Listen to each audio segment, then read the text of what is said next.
好，欢迎回到节目现场。我们持续要带大家来关注乌俄战争哦，因为打到现在已经快3年的时间了，还没有打完。那现在川普上任之后，很多人就觉得这个变数很大。好，我们就先来看说乌克兰是不是有点撑不住了呢？因为纽时就说，其实俄罗斯在乌东扩大了战果，所以乌克兰承受的压力，考虑要来和谈哦。他们报道说，俄军在乌东的地区持续推进哦，近10天已经占领至少10个村庄还有聚落。那根据相关的战场地图绘制的组织来分析说，俄军推进缓慢，但是很稳定，所以也加剧了乌克兰当局停火谈判的压力。好，但问题是现在这个泽伦斯基怎么讲，就是一个蛮重要的态度跟关键。我们看到泽伦斯基确实有松口哦，他说其实可以先结束热战，然后被占了领土之后用外交的手段来收复。好，但外交手段比较会属于像是这个割地这种概念吗？那他当然也因为川普要上任了嘛，所以说希望跟川普有直接合作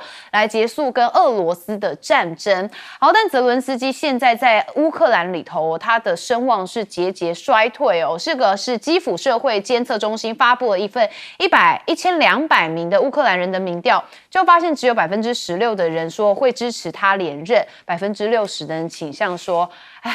不要让他再连任了，怕会继续打战哦。我觉得这是战争一直发生国家会有的感觉。好，那乌克兰的外长当然也致函给北约成员国，希望能在下周收到入会的邀请。那这是路透报道的，说这个西比哈是致函给北约成员国的外长，请求他们在下周的北约会议上面正式邀请乌克兰来入会。好，但问题是现在这个西方不是有要派一些军队到乌克兰吗？是说这个俄罗斯对外的情报局披露了他们掌握的情报，说西方国家在冲突冻结的计划框架里面，倾向在乌克兰这边部署10万人的维和部队。好，这件事情恐怕会让俄罗斯蛮跳脚的所以在这个时候，西方也打算将乌克兰领土划分成4个区块，由波兰、罗马尼亚、德国、英国分别来负责。好，所以俄罗斯的副外长这边就有态度了，他说如果有人落实这类的计划，就会意味着将西方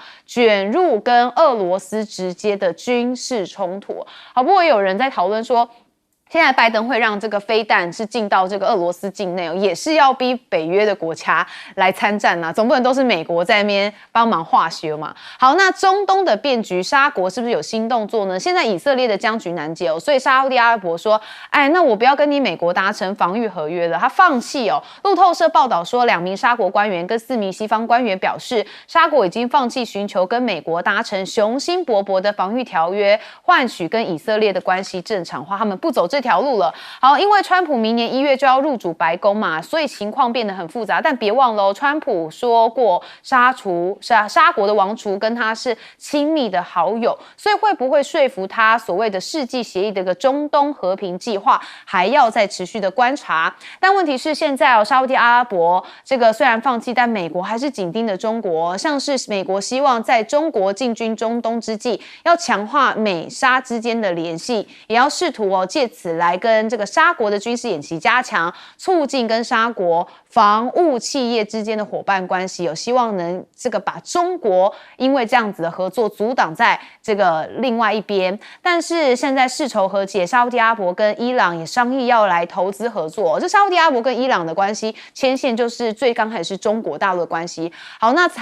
这个伊朗的财政跟经济事务部长跟沙国的投资部长在世界投资促进机构的协会上面就讨论了2国联合投资的机会希望能有2国的共同利益。那我们看到伊朗的外长呢，则是在1号的时候访问了叙利亚，然后就前往了土耳其讨论这个地区发生的变化。不过中国大陆这边也派驻了新任驻以色列的大使来履新他叫做肖军正。好，肖军正希望中国可以这个把当前的战火早日平息，希望以色列跟这个巴勒斯坦这边的双方能够有和平的共处，那犹太民族跟阿拉伯民族能够和谐共存。但是你可以看到川普他已经也任命了这个阿肯色的州长，他前州长哈克比为美国驻以色列大使，但哈克比比较亲以色列，所以他现在说，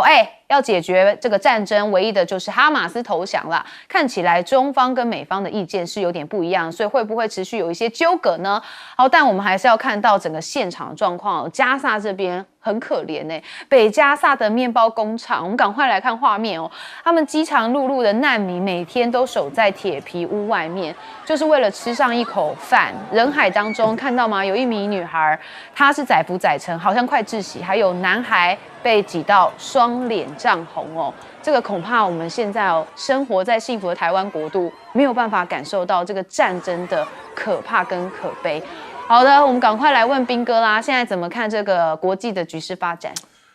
其实光上个礼拜，俄罗斯大概就拿下了200多平方公里的土地，虽然不算很多，大概一个台北市那么大。那他如果按照这种速率一直不断的吃下去，到川普就任之前，他大概又会多占大概1000平方公里左右。那请问一下，乌克兰要怎么解决这个问题？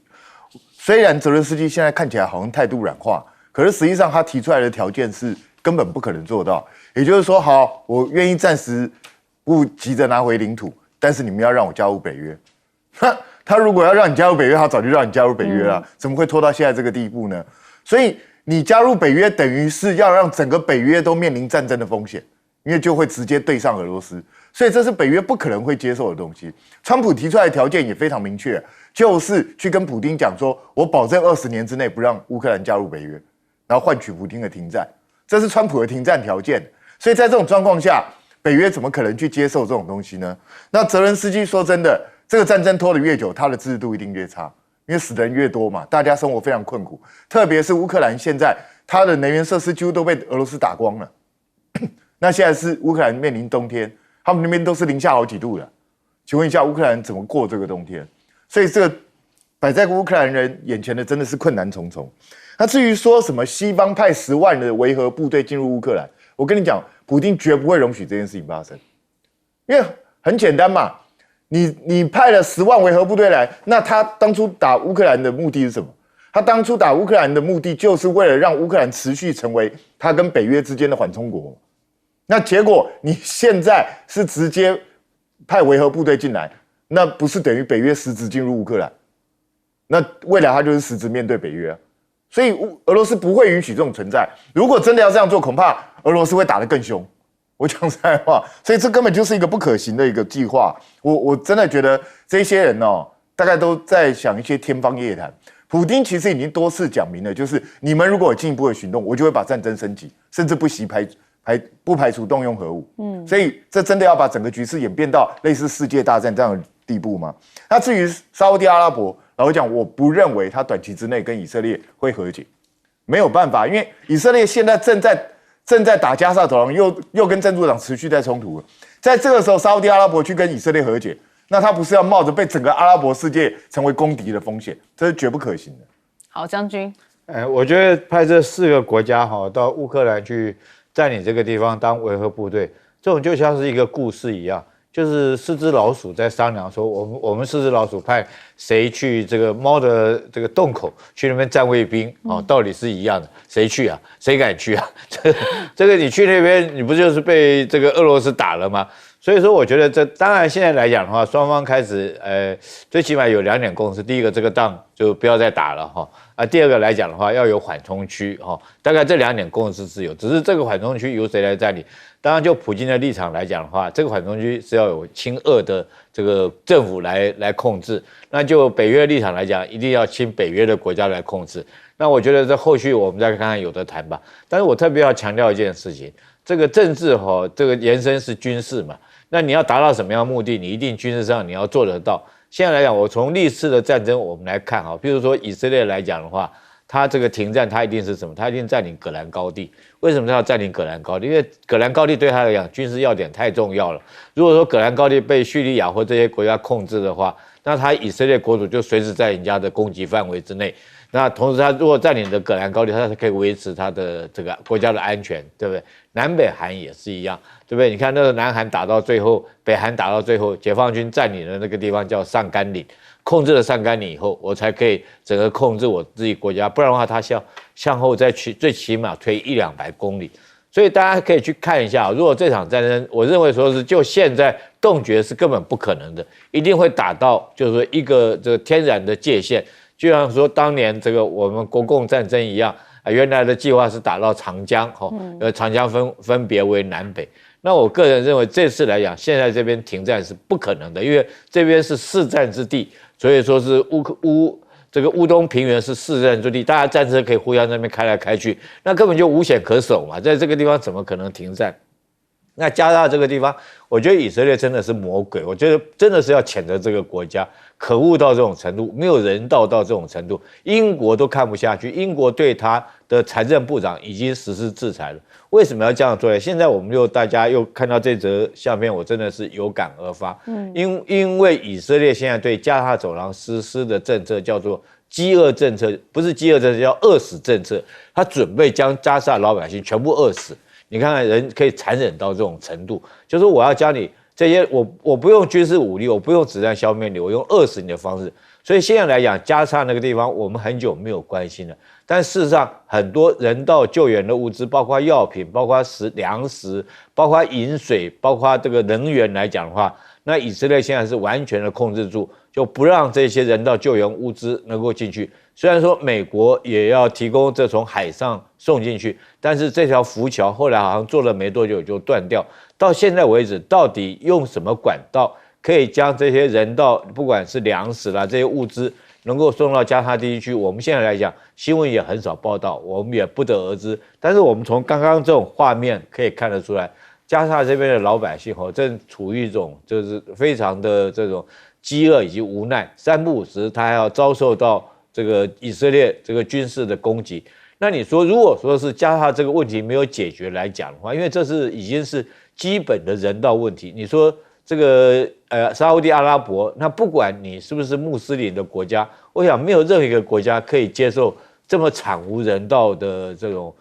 种族的灭绝的这种措施，用一种饿死的政策，要将加沙地区的哈马斯或者是巴勒斯坦人全部用饿死，我觉得没有一个国家可以接受这种事情的。这确实相当绝望哦。好，我们现在问大钟教授。对，我觉得现在对乌克兰的泽连斯基来说是内外交迫哈，他面临到很大的压力。那过去老实来说，他的压力还是来自于西方，就是我们一直在讲的这个乌克兰疲乏症。但是现在他比较关键的地方是内部的民意的支持度也在降低。因为他的任期应该是5月就要截止，但是因为战争的关系是有戒严，所以无限的延任。但是根据一些新的民调来看的话，支持他继续担任总统的这个内部的民意是大幅下降之中了，反而是这个扎卢这个兹尼就是前乌克兰武装部队的司令目前被泽连斯基任命为应该是驻英国大使。对，没错。对，他的名望比较高。对而且当时他的这个离任其实代表说两个人是有一些潜在的矛盾。对，那泽连斯基把他视为是一个政治上的假想敌，这第一点。第二点是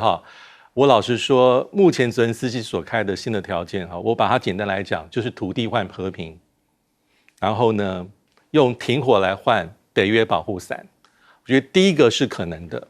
而且第一个以土地换和平是简单来讲，过去1000天里面我们第一次听到，因为在以前泽连斯基讲法都是寸土不让，对这个守土有责，而且还要恢复的是90年代初乌克兰的这个领土这个完整政治独立。但他第一次这样讲，我觉得这是他真正一个对外释放的政治讯号。第二个是北约保护伞，他说现有我们所有的土地，希望有北约这个保护伞，那其他被占领再用外交途径去谈。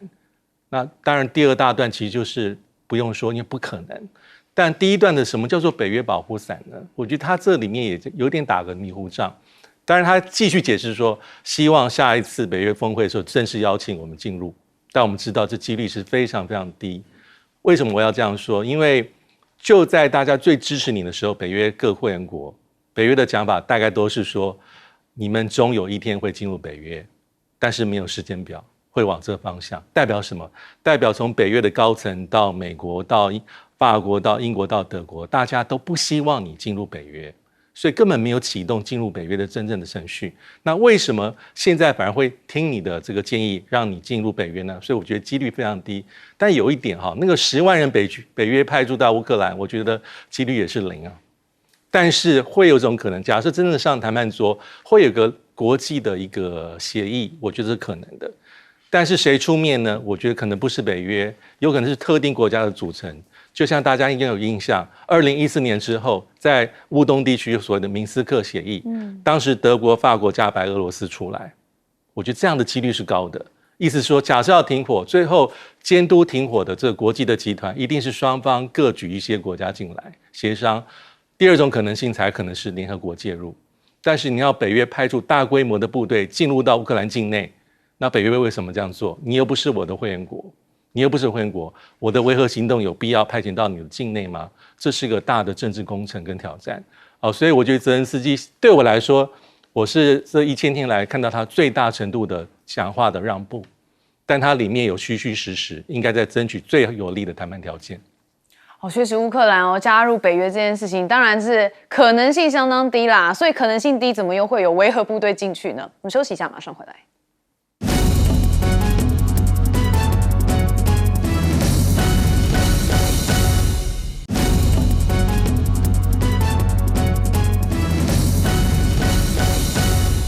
好，欢迎回到节目现场。我们持续要来谈的就是中国大陆这边的一些动作。我们首先来看到就是王毅。好，王毅在成都这边主持召开了一个中国与中亚外长会晤哦。那是说成都、重庆的经济圈有非常好的发展的前景。好，王毅一连2天在四川成都主持了这个会晤，这是第5次的会晤。那包含像是哈萨克啊、吉尔吉斯、塔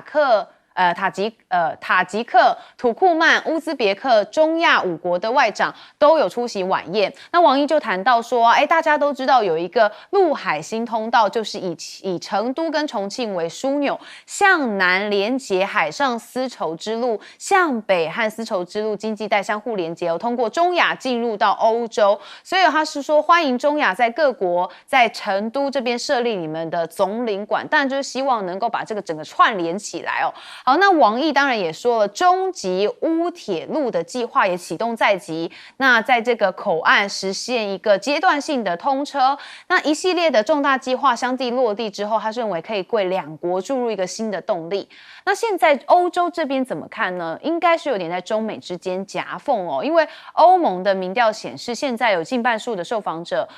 不再是美国为最重要的盟友，怎么回事呢？其实他们就说，在德国这边啊，他们这个贝塔斯曼基金会调查说，涵盖欧盟27个成员国，超过2.6万人显示，越来越多的欧洲公民跟美国是希望保持距离。49%的认为美国不再是最重要的盟友，反而更喜欢其他国家，像是英国13%，或是中国10%。那63%的欧洲人认为欧盟应该减少跟美国的合作，要走一条独立的道路。欧洲人特别有感觉啦。好，因为陷入一个中美的这个斗之间，他觉得好像有点倒霉嘛。那因为现在川普2.0迫在眉睫，他的第2任对中国来说，欧洲修复跟北京的关系已经是时机成熟了，所以中国驻欧盟大使蔡润觉得中欧双方应该是一个伙伴，而不是竞争的对手，双方不存在着根本利益冲突，这是中国这边的看法。好，那欧盟这边正准备要跟世界2个主要的超级大国打贸易战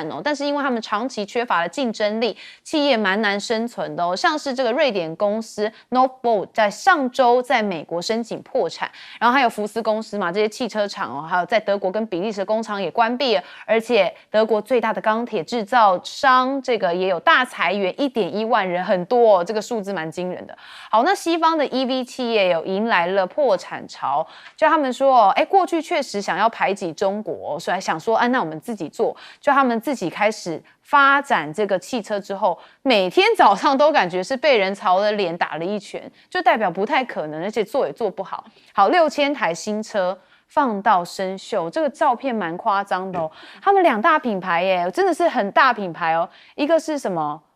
奥迪，然后他们都在这边放着，然后已经超过1年时间，结果这个累积6000辆市值超过了新台币102亿元。好，那现在中国跟俄罗斯等金砖国家，他们有在想一件事情，就是说，我们有想要削弱美元，然后川普呢就说好啊，可以啊，那我就来用关税战咯。他每次都用这样子的手段。好，他就说我们不会支持这个其他的货币取代强大的美元，否则他们将面临100%的关税，反正就是撂狠话在先。好，那川普的关税倒数了，现在美国做什么事情呢？中国交通运输部就统计说，中国进出国际货运航班的数量上星期达到3485架次，是2023年3月中国解除疫情管控边境之后的最高纪录，所以大家忙着囤货啦。好，关税预售这不是军演美国一家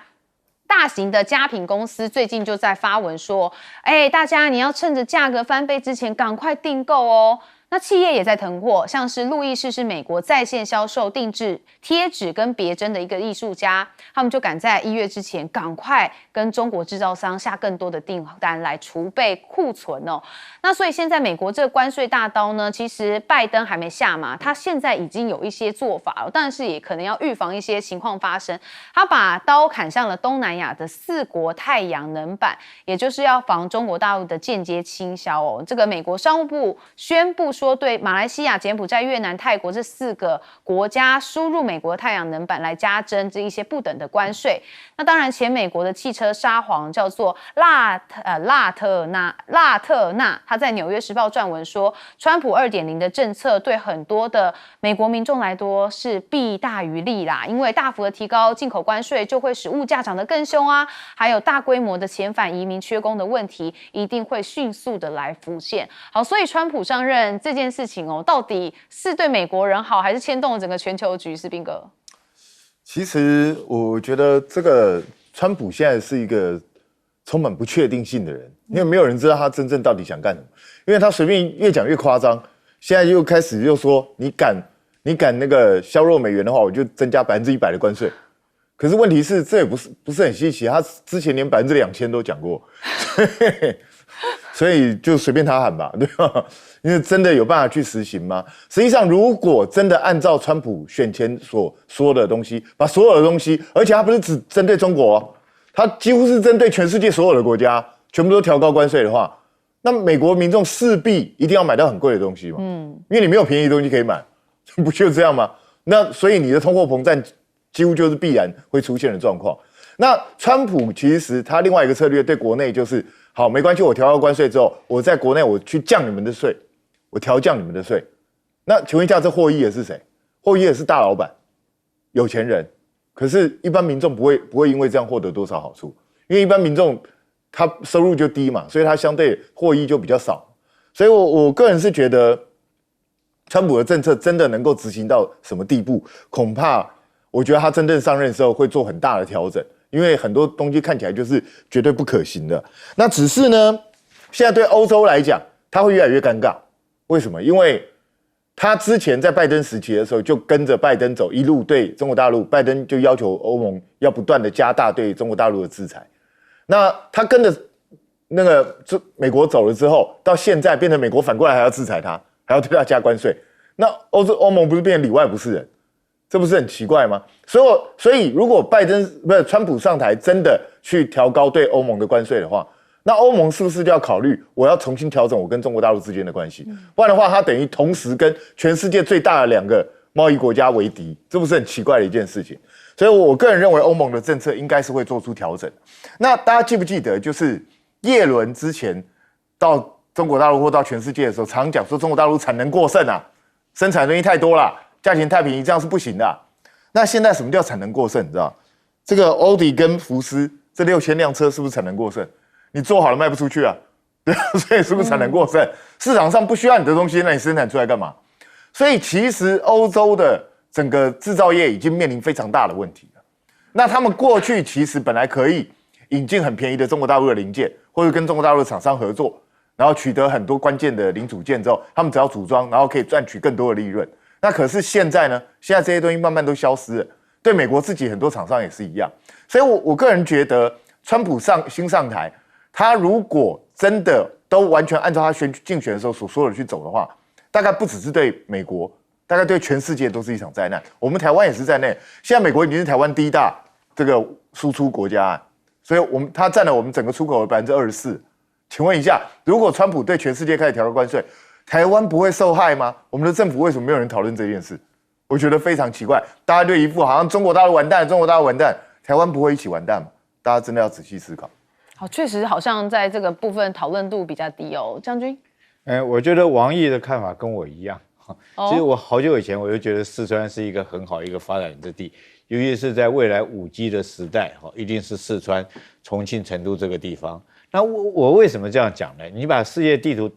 的版图打开来看，你会发现欧亚板块的中间是在哪里？是在阿富汗。但是阿富汗这个地方来讲的话，所以为什么阿富汗变成帝国坟场？当初英国跟俄罗斯在这边争夺，就是为了因为这个地方地缘上面来讲它非常重要。可是你不得否认，就是说阿富汗像这个中东很多的国家，由于他们宗教啊，或者是土壤贫瘠啊，或者是沙漠，运输来讲的话不方便，然后也有很多宗教上的征战或干什么，所以没办法发展起来。那我们如果说是往东看的话，刚好是什么地方？是这个喜马拉雅山，也不适合发展。那往北来讲的话，新疆有很多的沙漠，那中间有一个很好的地方叫新疆。那我现在为什么讲新疆这个地方很重要？大家看一下新疆现在来讲，我们如果说要发展工业，第一个就是要能源嘛。那它有没有能源？它真的现在开始有能源了。你记不记得有一个这个缅甸有一个港口叫皎漂港，现在来讲已经租借给中国99年，而且可以派保安。那皎漂港进来的是云南，云南上去就是四川，所以它能源来讲，如果这条管道能够保持畅通，没问题。那另外来讲的话，如果它这样往北来讲的话，利用中吉乌铁路来讲的话，就可以到中亚地区，然后甚至于到这个中国中部富庶的江南啊，或者是江北地区来讲，所以它地理位置非常重要。那以前这个地方，我们从一个地方可以看得出来哈，你看这个所谓鸿海，它在这个地方设了一个厂，叫做富士康，在成都那边设一个富士康厂。那为什么以前来讲没有那么重要，现在来讲慢慢会变得重要？因为以前的运输靠车辆运输，靠货轮运输。你如果说是运大米、运这个粮食，对不对？运这个大型的物件来讲的话，当然它不适合。可是，在未来来讲的话，如果说是在四川能够发展像晶片这种工厂，制造这种工业来讲的话，它用飞机运输来讲的话，它不管是运到中亚地区、运到欧洲地区，或运到印度来讲，或者是往东运输来讲，它都是属于一种中间位置，非常好运输。那尤其是四川自己本身，我们号称天府之国，它自己不管是农业啊，或各方面这个水电啊，各方面都不缺。所以我觉得在这个地方确实是中国很好的一个发展的地方，也因为以往来讲可能受限于运输的工具有所影响，但是现在来讲的话，我觉得王毅讲的没错哈。如果眼光远大的人，在未来的5G 时代，如果像医疗产品啊这些比较轻、比较便，但是质量比较高，可以用飞机运输来讲的话，在这边设厂确实是一个很好一个地点。好，大钟教授。对，我觉得我们可以看到，美国还是全球很大的影响力。对，川普大概说了几句话，全世界就为之震动。地震了。最新的讯息是，加拿大总理这个小杜鲁道已经去了海湖庄园，谈什么？就是跟川普谈这些事情。而且，会后大家所释放讯息是相谈甚欢。那为什么这么急到去这个找川普？就是因为川普前阵子讲，他要对墨西哥、对加拿大要课25%的关税。其实加拿大跟这个美国关系一直很密切，不管是安全、军事，甚至能源，还有包括加拿大也提供很多美国这个钢铁啦、关键的矿产。但是即便是如此，新兄弟明算账，所以他这次去就有点像是2016年11月，当时川普第一次胜选的时候，第一位全世界领袖跟川普见面是安倍首相。当时他11月是风尘仆仆，趁着要去可能是南美洲开 APEC 峰会，他特别绕到纽约，在川普大楼跟川普，还有川普的女儿女婿，还有川普后来所提名的这个国家安全顾问碰头。为什么？因为当时安倍也紧张，因为在选前，这个川普也是对美日同盟敲打，说你这个付的不够多，不够自己努力。那这次其实一样。那除了这个之外，刚刚特别提到金砖4国也在川普雷达上面，欧盟也是，欧盟的央行的行长，你讲说我们要多买一些东西，而且美欧应该合作，其实就是蛮识相的啊，因为每个国家都严阵以待，还有不止，还包括上个礼拜的越南。因为越南其实在这几年跟美国也有很大的贸易逆差，美国对它很大的贸易逆差。越南、墨西哥，来看看乌克兰。讲到战争的时候，乌克兰真的就是最惨的所谓人间炼狱了哦。那么目前，对于泽伦斯基来讲，国内的民众怎么看他呢？因为战争的关系，一时也没有办法改选。接下来可能要改选的时间，理论上应该是明年的5月份。而现在有一个民调是由基辅的社会监测中心所做的，只有16%的受访者希望投票倾向泽伦斯基连任。只有16个百分比，大概有60%都倾向于连参加竞选都不要参加。乌克兰的国会议员乌斯蒂诺娃就说了，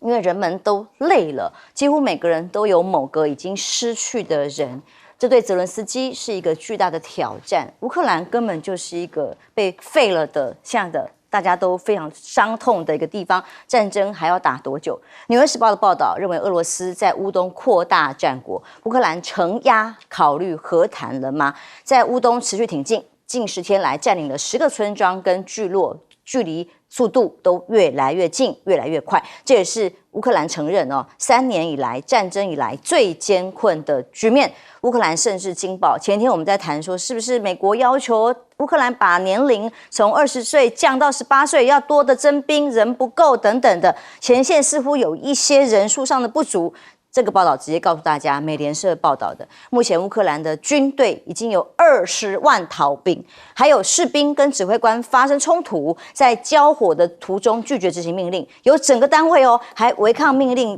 放弃阵地，直接跑掉，导致防线遭攻陷，叫做人间蒸发的部队。这就是现在乌克兰面临的惨况，很多前线的破洞破口都是从这里而来。如果大家都在忙着逃命跟逃兵的时候，继续往下去征召士兵、年轻人有用吗？乌克兰的表态吗？昨天我们讨论这段话的时候，泽伦斯基在受访的时候公开谈的，他说，如果现在愿意把已经乌克兰现有的领土北约来保障的话。也就是加入北约来保障这些土地的这个所有权的话，那愿意跟俄国进行停火谈判，结束当前的热战状态。当然，这也是他第一次连现有的领土这件事情，其他都可以放弃的概念，第一次这样的谈话。接下来会怎么做？乌克兰的外长还致函北约成员国，希望下周可以收到入会邀请，因为先前已经被婉拒了。这次的路透报道是说，这个文件呢是乌克兰外长特别要递交出去的，希望下周邀请。所以我们就要看北约下个礼拜出现的会议上，会不会有乌克兰的申请单来进行审查呢？泽伦斯基说要留住最重要的盟友，所以还是呼吁要跟川普直接合作，结束战争。过去川普对于给他的各种的资源军援是强力反对的，而现在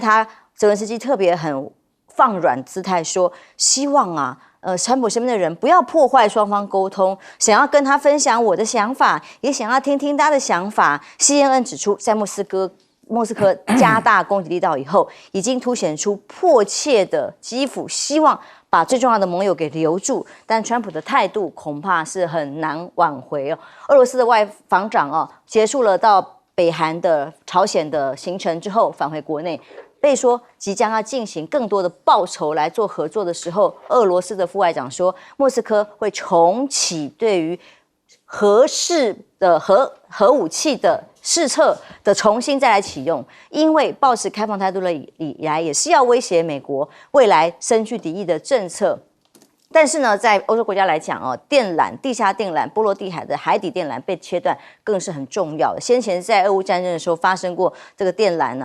能源管路被破坏，这次电缆呢，已经是上礼拜4之后发生，引起了一些对峙，甚至有船只被围堵在现场。说呢，包括了立陶宛外交部发出的声明中国的使团3名工作人员被宣告不受该国欢迎，因为17号、18号位在波罗的海领海的通信电缆部分被切断，海缆断裂，还有悬挂中国大陆的国旗船只这一艘出现了。那不知道驱逐的原因，但是这艘船被报道说船团包围在这里。那大陆外交部发言人在记者会被问到这个问题的时候，他回应愿意跟相关国家合作，重点是要查明真相。目前中国跟瑞典双方都在对此保持着密切的沟通。那当然，现在全球大家都在因应可能的变局，乌克兰呢其中重中之重，看起来20万逃兵啊，甚至还有什么去黑色旅游节，什么让民众去那里旅游，然后当做消费人家的伤痛。都是到了不可思议的地步了，亮哥。乌克兰这个叫做兵临城下，逼上绝路，所以重点是俄罗斯为什么要同意？所以我跟你讲，而且他提出来的方案，我认为是很有问题的啦，因为那个是 Sky News 的专访啊，他事实上是说现有领土啊。那对于那个已经被占领的领土，他就算了，放弃了。不是，他说暂时不去计较，以后再透过外交手段处理。可是加入北约，他有特别提出一点，希望北约能够就国际承认的边界，让乌克兰加入。国际承认的边界就是俄罗斯占领那些不是边界，边界还是1991年苏联瓦解那个时候出来的乌克兰的边界。你要看他的访问的全文，你不要只看这一条啊。那这个1991年的边界包括克里米亚，包括顿巴斯，那北约怎么可能让你这样子加入？那是以退为进啊！我跟你讲了，北约就是啊，只要国家有主权争议，你就没有资格加入。所以你完全是站在你自己的方便嘛？那你有没有想过北约的立场？因为北约有那个集体安全第5条，所以你只要有主权争议的国家，你们都不能参加，是他跟俄罗斯都不能申请。结果你现在还加了一句，希望能够按照国际所认可的边界来接受乌克兰成为会员。我觉得这根本不可能嘛！我跟你讲啊，这个北约啊，现在只是西方还没有真的在讨论啊，因为他突然接受 Sky News 的访问，第一次丢出这个议题嘛。他说这个以前乌克兰都没有提过啊，就是说他可以暂时放下被占领的领土啊，可是他又说啊，可是我们如果没有安全保障，我们没有办法结束啊，不是因为俄罗斯随时又打我，那我怎么办？可是他并没有接受现有的状况来停火，他还是强调北约必须要承认我原来的边界。重点在这里啊！而且我跟你讲啊，俄罗斯目前是那么明显的占上风，你即使不要说什么1991年的边界了，以现有的边界好了啦，我俄罗斯为什么要接受？俄罗斯一定会说啊，那你要承诺你不会把北约的力量拉进来，那这个意思就是你不能参加北约啊。俄罗斯上提过几个条件嘛，第一个就是你不能参加北约啊，那第二个要取消经济制裁啊，那取消经济制裁又不是泽伦斯基能决定的，是美国跟欧洲才能决定啊。那对俄罗斯来讲，如果没有取消经济制裁，他停火干什么？因为事实上，俄罗斯从那个克里米亚之后，后来又发展到顿巴斯的战争，就是因为经济制裁嘛，所以他没有办法让西方承认嘛。西方到现在都不承认俄罗斯新的领土嘛，所以我认为这个泽伦斯基这个只是他的方案啊，他一定会在川普的压力之后再往后退啊，就你不要去妄想有所谓1991年的边界了，这是不可能的啦，这是不可能的啊！而且北约也不会接受他入会了，现在是变成北约要不要弄一个特别决议？我觉得顶多只有这样了，不可能审查他的入会案了，因为据我了解，德国跟荷兰都公开反对，那支持他的可能只有北欧啊，还有波罗的海国家啊，是匈牙利匈牙利不是啊，匈牙利一定也反对，匈牙利也是北约的，土耳其也不一定会赞成啊，所以我跟你讲，这个还有很长的路要走了。将军看到乌克兰这个战况啊，20万的逃兵，前线很多的防线都会中断，或者是没有人了。那看到这样的状况，对乌克兰来讲，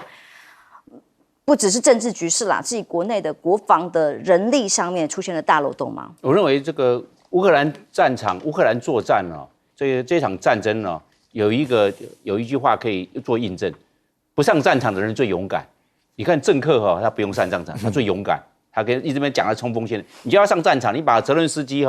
把他送到那个跨区作战的库尔斯克，或者把他送到巴赫姆特前线，还有把他送到我们所讲的红军城前线，他明天马上就和谈了，因为战场那个状况不一样啊，密悬一线啊，那个真是千钧一发，这个不一样啊。你看现在乌克兰那么多逃兵，他20万逃兵啊，不攻自破。因为根本没办法守，那士兵说为何而战？为何谁而战？妈枪一丢就跑了，所以乌克兰现在战况是非常的惨，因为这个泽伦斯基他没有战略的素养，没有战略素养就会造成战略的误判，他没有办法做战略的预测，他就做战略误判。那这种怎么办？他影响到非常大他整个断送了乌克兰的这个国家的命运，没有了，断送了。你看看这个多惨，万劫不复，乌克兰万劫不复。你看看这多惨，所以战略素养对一个国家的领导人来看是非常关键、非常重要。反而不是选票靠选举，那都靠嘴皮没有用。你要吹牛、吹大牛就可以了，就当选了。但是问题是有没有战略涵养、战略素养、战略预测，能不能战略趋势有没有办法做预测？这个非常重要。因为我们看这个乌克兰来看呢，他这个低声下气没有用，被打脸，3大打脸，都被西方国家做打脸。看到没有？要武器，西方国家没有给他武器，不够，他一直叫武器赶快给我啊，我不够啦，打脸，你自己想办法吧。第二个呢，我们知道他一直想要加入北大西洋公约组织，一直要加入 NATO， 对，也不让他加入，不可能的事情啊！你现在不要给我提出来，你什么送件送单那是没有用的，他根本不让他加入，打脸。你看看这国家变成这个样，那第3大打脸呢？你看看北韩派兵是帮助这个俄罗斯打乌克兰，全世界195个没有国家愿意派兵。没有国家愿意下令派兵，你看怎么办？你自己单独去打，乌克兰单独去面对，单独打你，他在求救没有用啊，一定要靠自己啊。他把他的国家的命、乌克兰的命寄托在别人的善意，善意永远不可靠，别人有一顿没一顿的，靠善意那绝对倒店，因为靠了楼会倒，靠人会跑，人一定会跑掉的，因为每一个都有每一个人的国家现实，他考虑他的国家利益，所以不可靠。但是泽伦斯基却上当了。非常可惜。周老师，俄乌战争的原因，当然某种程度来讲，也是因为泽伦斯基自己当时加入北约的一个决定造成的。而3年多来没有办法选举，那民调显示他的处境，过去在美国可以国会演讲，哇，全体鼓掌，到现在国内甚至不希望他参与选举。对，这个在俄乌战争第1年的时候，就有所谓的乌克兰的疲劳症啊，大家对乌克兰已经很疲倦了，很疲乏了，觉得在欧洲已经被乌克兰拖累了，到现在是乌克兰自己都有乌克兰的这个战争的疲乏症，大家希望能够停止战争。那当然，我相信类似的情绪在俄罗斯内部也有的。不过，到底现在谈判能不能够带来这个和平？我觉得现在大概所有人的焦点是在看这个 Case Kellogg， 就是这个川普任命的新的这个特使哈，因为他跟川普过去所提出的方案是不一样的。他的这个想象跟川普提的方案是不一样的，他其实比较接近拜登，比较接近泽伦斯基，所以说他现在接受访问，他说他怎么样能够让双方坐上谈判桌？第一个，他说他会告诉泽伦斯基，如果你不上谈判桌，美国的援助就会停止。那么他说他也会告诉普丁，如果你不上谈判桌，美国会给所有这个乌克兰想要的东西，美国都会给。所以等于他2方面都恐吓，那让他们上谈判桌。好了，上谈判桌以后，方案到底是什么？当然这就很关键嘛。因为事实上 ，Kellogg 他是支持拜登让这个解除这个所谓乌克兰使用这个美国援助武器打到俄罗斯境内的这个决定哦。那跟川普那个团队的这些其他的人，包括川普本人都不一样，因为包括 Michael Waltz 就是新的这个国安顾问都是反对的，但他是赞成。那我刚才讲到这个泽伦斯基的方案，泽伦斯基的方案基本上来讲，其实在选举前，美国大选前就已经有北约就有人提出来，它是一个什么？就是西德模式啦。哦，就是说你现在虽然你承认，就是说虽然你不愿意，你还不愿意放弃你这个被占领的领土，但你已经不会在对这里进行军事行动。那么北约的责任范围也就仅限于你现在实际的控制线。就好像当时西德他的这个领土主张还是一个德国嘛，他是一个德国，但是呢，北约不去支持西德对于东德的军事行动，事实上也没有嘛。所以说，这个当然是他们现在想象的一个情况，但是这个是不是表示说，那北约就会接受泽伦斯基，就会接受乌克兰入会呢？乌克兰就可以立即进入北约呢？那当然是这个难度还是存在的，而且还相当高。为什么？因为泽伦斯基认为说，只要北约给他这个会员身份，他就可以接受和谈。但是北约里头的人，即使是接受这样子的一个主张，他的方法，他的想象也是什么？是大家会谈最后的结果，俄罗斯接受之后，他才给他北约。所以这个两个是不一样的，就是一个是结果，一个是起点，一个是起点，一个是终点。所以双方要达成共识，还有一段路。好，接下来看看川普的人事任命，每一个人事任命出来，大家都会先吓一跳。又来了，这个是 FBI 的局长出炉，他是谁？他被坐牢关过2年。川普他的所谓的亲家的这个其中的人啊，川普心腹前国安会官员巴特尔接掌 FBI。那这一项任命的争议程度被说比之前司法部长不亚于此的原因，是因为他是被说，虽然他形容出色的律师、调查员、美国的优先斗士、捍卫美国人民，但是被形容叫做忠心耿耿的川普追随者。还曾经讲过他关闭 FBI， 然后改造成深层政府博物馆，呼吁剥夺 FBI 的情报调查职能。重点是在最后这一句，就是要清除 FBI 里面任何拒绝支持川普政策的人。哇，厉害了！那这个亲家是这个啦，刚刚有点弄错，不好意思。争议人士又一桩的是亲家要去担任所谓的驻法大使，这位他女婿的父亲查尔斯·库许纳担任美国驻法国的大使，今年70岁。那在2004年曾经有18项罪名他都承认，包括了逃税、干扰证人、非法政治现金，所以呢他已经被坐牢关了2年而出来的。现在他即将要去担任驻法的大使，大家都很多的觉得不可思议之外，贸易大战现在持续要打压，那跟杜鲁道见面有没有用？杜鲁道是很正面的看待，特别讲哇，跟川普的会面是非常棒的会谈，但25%的关税有没有可能转圜？不知道啊。川普则回答说，是卓有成效的对话，特别强调有关于毒品的管制，加拿大方面承诺不会再让它流到美国来等等。但新关税政策呢，双方都没有人谈，所以担心中国大陆之后的所谓的商品会大幅的增加呀。加拿大说这个。副总理讲的，美国、墨西哥、加拿大要有机会制定出完全一致的对华政策才对啊！我们3个要站在一起啊，不是枪口对内来打加拿大或者墨西哥征关税啊。但是问题是剑指中期的结果，美国继续要对东南亚4个国家征太阳能板的高科税，这个报复关税可以到达271%的反倾销关税，因为中国企业为了规避抗中的各种这个关税措施，所以把企业设在柬埔寨、马来西亚、泰国、越南这些来生产之后，成本却很低的去做竞争，所以他们连这些国家通通都一起要来反倾销税，哇，那这个金额也不得了。川普关税倒数，美国忙着什么？忙着在国内的部分，一方面是在囤中国货吗？关税预言不是演习，很多的广告公司在宣传的时候特别都宣传，赶快趁着价格翻倍，因为已经预期了物价的翻倍，赶快订购那这包括不只是大型的家电，还包括户外装备、贴纸，连美容产品这种小的商品都包含在内。CNN特别分析，有5样商品可能要叫大家先买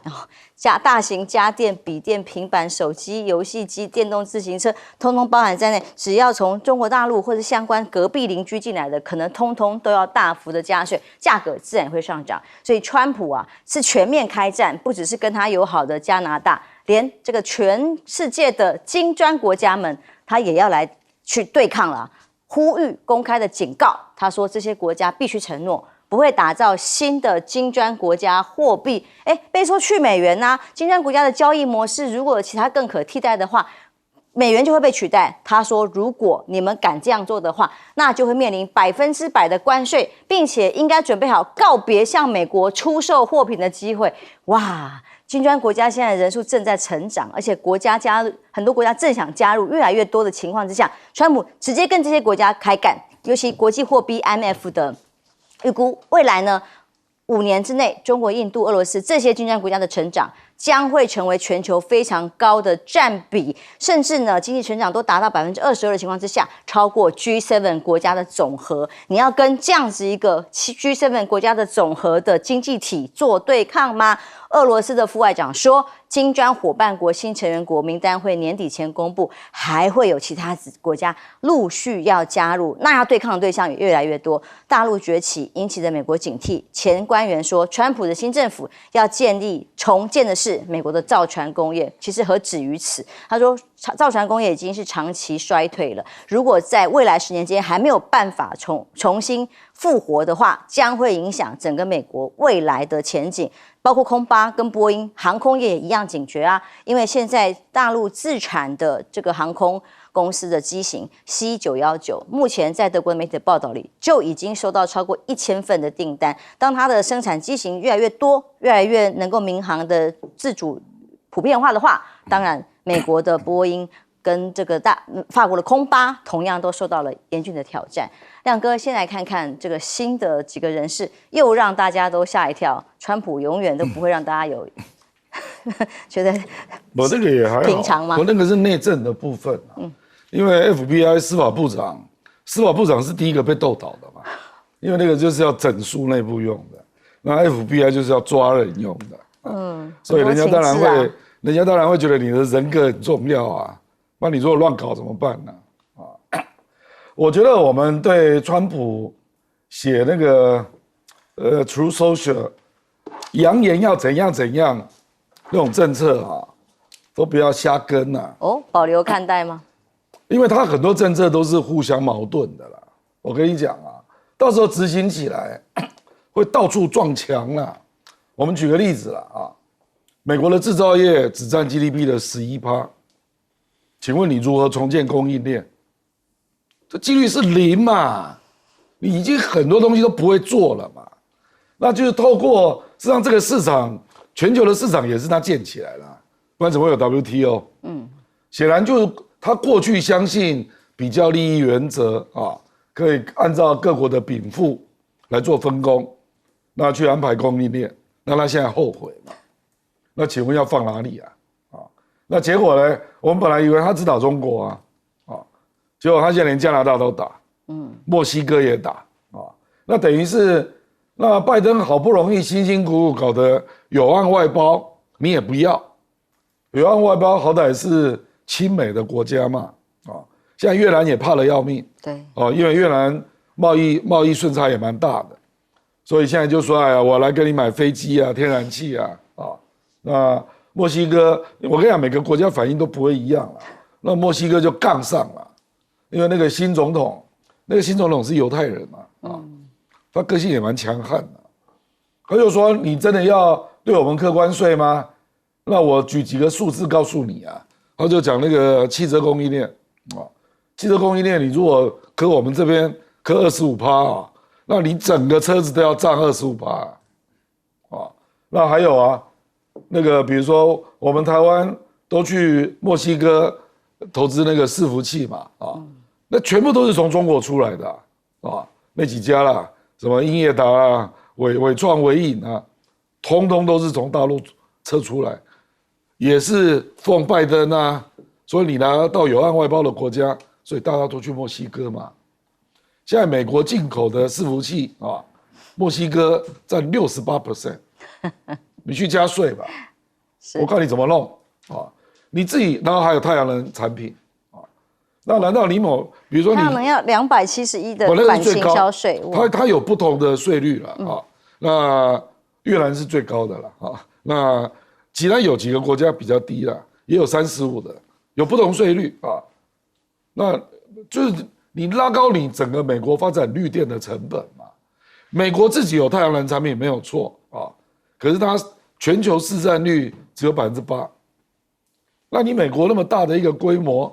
你美国能够完全供货吗？而且你的东西大家都知道，比外面至少贵5倍了。那无人机你要自己做吗？无人机至少贵3倍，所以我跟你讲，他现在都是嘴巴喊嘛，那最后所有的厂家都会跟他反映，我们太贵了，没办法做啊，而且到时候通膨就来啦，是通膨就来啦。比如说加拿大卖给美国第一个出口就是原油啊，那你要对加拿大征25%，加拿大对美国的贸易有500多亿都是原油。那如果相对再互相报复起来，那真的是收拾得了吗？还有的看。休息一下，马上回来。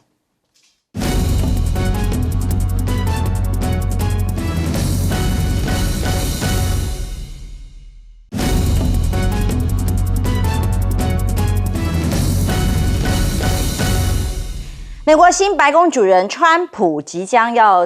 发布命令，里头有个 FBI 的新的人士，又引起了国内震撼。好。这个人士是特别值得我们去了解一下哈，因为这个会被这个解职的这个 FBI 局长呢，他是川普任命的，而且呢，根据这个美国的规定啊，他的任期是到2026年底，他有10年的任期保障。为了避免他涉入政治，美国对于这个联邦调查局局长是给他固定的任期的，但是川普要他走，所以很显然就是说，他如果不走，这个他也很难工作。那为什么川普要他走呢？其实这个早就有铺排了，因为有一个这个传统基金会他们的这个 Project 2025他们本来就是要就一直在攻击这个 FBI， 说 FBI 被这个觉醒文化所把持，然后呢不断的在推动这种所谓的这个在公务体系内部推动这种所谓的这个进步的革命，但是事实上来讲呢，这个其实是无的放矢。第一个，因为 FBI 里头的人员结构。目前为止，超过78%是白人，那女性的比例其实非常低。然后呢 ，FBI 里头的黑人也好，或者是拉丁美洲裔的比例都非常少。拉丁美洲裔不到10%，黑人6%。所以说，它其实是一个非常符合美国这种所谓 mega 文化的想象的这种美国过去的这种人口结构。然后第二个。包括这个被 fire 的这个瑞，他本身瑞伊他本身也是共和党。其实从那个胡佛开始担任那个联邦调查局局长以来，都是共和党人。他本身其实是一个非常坚定的共和党员。所以只是他为什么跟川普闹翻呢？就是几个，第一个，他过去反对川普把一些文件给解密；第二个就是呢，他这个在这个就是国会暴动案件，他是站在反对川普的这个立场上；第三个。他过去提出这个调查2016年俄罗斯介入美国大选的事情，这个也惹怒了川普，所以基本上他们是因为一些事情后来的发展，所以使他们两个闹翻了。但是我觉得就这个事情其实值得我们看的关键是什么？因为川普要通过改变这个人事，要进行大清洗，就是他的这个继任人选所讲的要 house cleaning， 要把整个美国的这个公务体系要好好的整顿一下。House cleaning， 全部撒光光都自己人为止。休息一下，马上回来。都不是。